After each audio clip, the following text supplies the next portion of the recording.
อาจจะแปลกไปนึง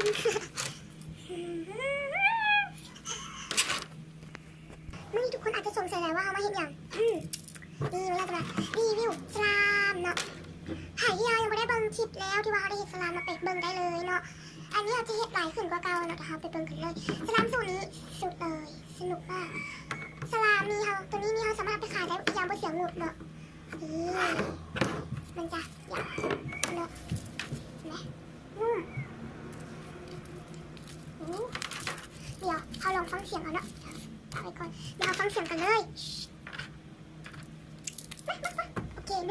3นุ่มมากเลยนี่อันนี้คือการรีวิวเนาะเดี๋ยวคลิปหน้าถ้าพยายามเอาเฮ็ดอีกอย่างหรือว่าสลามใส่อีกอย่างนี้ก็คอมเมนต์ได้เลยเนาะส่วนอันนี้ก็